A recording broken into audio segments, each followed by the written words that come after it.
Olá, meu irmão em Cristo, graça e paz, tudo bem? Daniel Rosa aqui, mais um dia.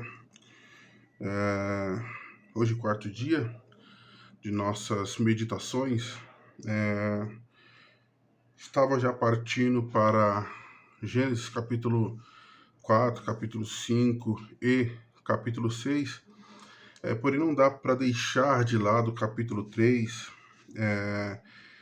a queda e também a criação do homem, não é? É extremamente importante nós termos essa clareza da questão do pecado, essa clareza da imagem de Deus, até mesmo para entendermos, né, você que quer estudar, né, até a questão da soteriologia, da salvação, né, entender a imagem de Deus no homem e também o pecado, as consequências que esse pecado trouxe ao homem, tá? Então, primeiro ponto, nós temos que o homem, ele é a imagem de Deus. Deus criou o homem conforme a sua imagem e semelhança, né? Até tinha escrito algo aqui. Isso não deu ao homem somente autoridade sobre as coisas, né? Deus criou o homem para dominar tudo. Mas não só para dominar, mas ser a imagem e semelhança de Deus é ter a sua essência, a essência do ser de Deus, a sua moralidade, não é? Então, é extremamente importante nós termos essa ciência, né, que o homem ele é imagem de Deus. E com o pecado, o homem entra em um estágio um pouco diferente, né?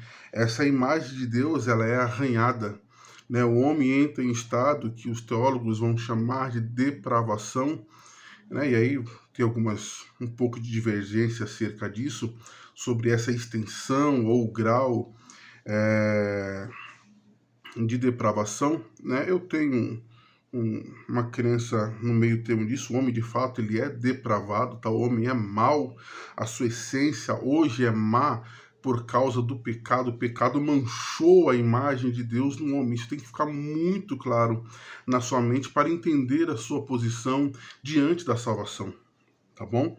Então, é... então a imagem de Deus, ela foi plenamente manchado no homem, né? A sua moralidade, o seu caráter, o seu intelecto foi totalmente modificado, foi totalmente corrompido pelo pecado. O homem se tornou de fato mal, né? Não só aos olhos de Deus, mas consigo mesmo. Tem um autor que descreveu o seguinte: pecamos não só contra Deus, mas contra a nossa própria humanidade. Quando pecamos, tornamos-nos menos humanos, diminuímos nossa humanidade. Isso quer dizer que quando nós pecamos, nós arranhamos ainda mais a natureza de Deus em nós, né? E há um problema nisso, né? Porque o apóstolo Paulo, em sua carta aos Romanos, capítulo 7, versículos 19 e 20, vai dizer o seguinte: porque não faço o bem que quero, mas o mal que não quero, esse faço. Ora, se eu faço o que não quero, já não faço eu, mas o pecado que habita em mim. Né? E depois Paulo vai dizer que a lei do Espírito ela habita na nossa mente. Nós sabemos que não devemos pecar ou quando não devemos fazer determinados atos, mas a lei do pecado ela está no nosso corpo. E essa luta é constante. Né? Paulo depois vai escrever que a carne ela milita, ela luta contra o Espírito. Então, tendo isso muito claro que o homem é imagem de Deus, e o pecado colocou o homem numa condição de depravação, nós vamos encontrar em Gênesis capítulo 4, tá, e capítulo 5, alguns pontos que vão mostrar exatamente isso, tá? Então, capítulo 4, nós temos o nascimento de Caim e também de Abel, né? E versículo 5 e versículo 6 vai mostrar o sacrifício de Caim e o sacrifício de Abel. E para mim um ponto aqui bastante interessante acerca dessa questão da imagem de Deus e ainda permanecer no homem, mesmo ele sendo mau. E também o pecado que está dentro do homem faz o homem tomar atitudes diante de Deus. Olha só, Caim ofereceu sua oferta e Abel também ofereceu sua oferta.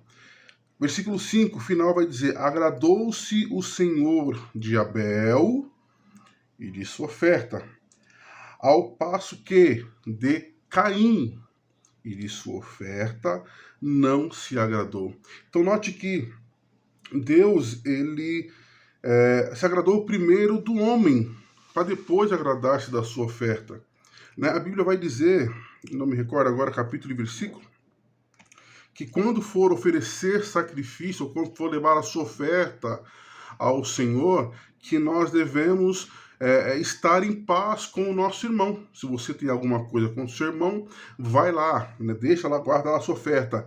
Vai fazer as pazes com o seu irmão, vai pedir perdão para ele, vai ficar bem com ele e volta para oferecer a sua oferta. Então, Deus rejeitou primeiro Caim, para depois rejeitar a sua oferta.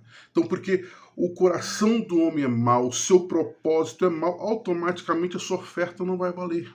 Não vai ter objetivo, não vai ter sentido diante de Deus. Então, Deus rejeita primeiro o homem e também recebe, agrada-se primeiro do homem. Se agradou de Abel e também da sua oferta. E olha a maldade de novo. Versículo 8 vai dizer que Caim chamou Abel para o campo, dizendo: vamos ao campo. Estando eles no campo, sucedeu que levantou Caim contra Abel, seu irmão, e o matou. Mais uma vez, uma clara amostra de quanto o homem se tornou mau, quanto a sua natureza ficou manchada e corrompida. Há outros versículos, exemplo, versículo 23, a partir do 23, melhor dizendo, em que um da descendência de Caim, por nome de Lameque, versículo 23 diz: matei o homem porque me feriu e um rapaz porque me pisou. Né? E ele ainda quer se justificar, quer pegar o sinal que Deus colocou em Caim e diz: olha, se Caim foi vingado 7 vezes, eu serei 70 vezes. Olha só a maldade do homem e quanto o homem quer se justificar, né? Quanto o homem quer estar numa posição que não é dele. Por outro lado, nós temos também o sentido, ou melhor dizendo, o propósito ou o sinal da imagem de Deus no homem. Versículo 26 do capítulo 4. A Sete nasceu também um filho, a qual pôs o nome de Enos. Daí se começou a invocar o nome do Senhor. Então nós temos Lameque, um homem mau que matou 2 pessoas, e por outro lado nós temos um homem, por nome de Enos, que se prontificou, né? E o texto ainda especifica: daí se começou a invocar o nome do Senhor. Isso é a imagem de Deus no homem. A imagem de Deus, ela está arranhada, mas ela está lá dentro do homem. Por isso o homem não é completamente mau, não é mau em sua totalidade. Se fosse, certamente o mundo já estaria perdido. No capítulo 5, nós temos aí alguns outros exemplos, né? Versículos 22 até o 24, nós temos a história de Enoque, né? E o texto vai dizer que Enoque andou com Deus. Versículo 24, e já não era, porque Deus o tomou para si. Né? Alguns querem usar o exemplo de Enoque, que eu não concordo muito, eu vou dizer o porquê. Então, no versículo 29, né, a partir do 28 e 29, vai contar que um homem por nome de Lameque, não é aquele descendente de Caim, né, mas de Sete, descendente de Sete, Lameque, ele tem um filho e põe por nome de Noé, que quer dizer descanso. Ele diz, olha só o que diz Lameque: esse nos consolará dos nossos trabalhos e das fadigas de nossas mãos, nessa terra que o Senhor amaldiçoou. Ou seja, então, Lameque, ele tinha certeza que o seu filho poderia ser um ponto final naquela maldade que estava se expandindo. Isso é um sinal da imagem de Deus no homem.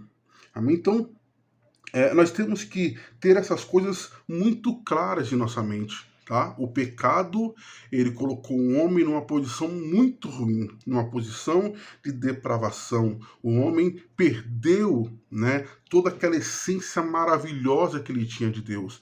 Porém, a imagem de Deus ainda permanece no homem. O homem é imagem de Deus. E olha só, versículo 9 do capítulo 6 diz: Eis a história de Noé. Noé era um homem justo e íntegro entre os seus contemporâneos. Seus contemporâneos eram maus, mas Noé era justo e íntegro no meio da maldade. E Noé andava com Deus. Então nós temos, capítulo 4, Enoque andando com Deus e Deus o tomando para si. Noé andando com Deus, também em meio à maldade, Deus não tomou para si, mas o livrou da destruição. Então, nós devemos buscar santidade sempre. Devemos buscar andar, estar ao lado do Senhor, fazer a vontade de Deus sempre, nos lembrando que nos momentos de maior angústia e tristeza do homem, o homem só consegue encontrar o que lhe falta em Deus. Então, o que falta para o homem moderno, para o homem atual, de fato, é estar aos pés do Senhor. E às vezes nós, cristãos, estamos tão atarefados com tantas coisas, preocupados com tantas coisas, com a cabeça cheia com os problemas, as dificuldades da vida, as lutas que nos cercam, que nós nos afastamos de Deus. Né? Quando nós pegamos a exemplo a história de Jó, não é? Jó era um homem reto, íntegro, buscava ao Senhor, oferecia sacrifícios, mas lá no final ele vai dizer: olha, eu conhecia o Senhor de ouvir falar, mas agora os meus olhos o viram. O convite de Deus para nós é que o conheçamos. Né? O texto bíblico vai dizer que conheçamos e prossigamos em conhecer ao Senhor. É uma escada que nós subimos todos os dias de nossas vidas. Então, que nós possamos ter essa ciência que o pecado, ele habita em nós. Né? O pecado, ele está dentro de nós, porque nós somos maus. Mas a natureza de Deus, a essência de Deus ainda está em nós. E nós temos o auxílio do Espírito Santo, que nos conduz, que nos ensina. Nós temos a palavra de Deus que nos conduz, que nos ensina. A Bíblia diz que nós somos lavados pela palavra, purificados pela palavra, somos libertos pela palavra. Ou seja, não tem motivos para vivermos longe do Senhor. Não tem motivos para abandonarmos ao Senhor. Então, que Deus possa te dar força, te dar graça, sabedoria, para que você continue adorando a Ele, exaltando a Ele e glorificando o teu santo nome. Meu querido, minha querida, Deus te abençoe e te guarde, te dê um excelente dia na presença do Senhor. Muito obrigado mais uma vez.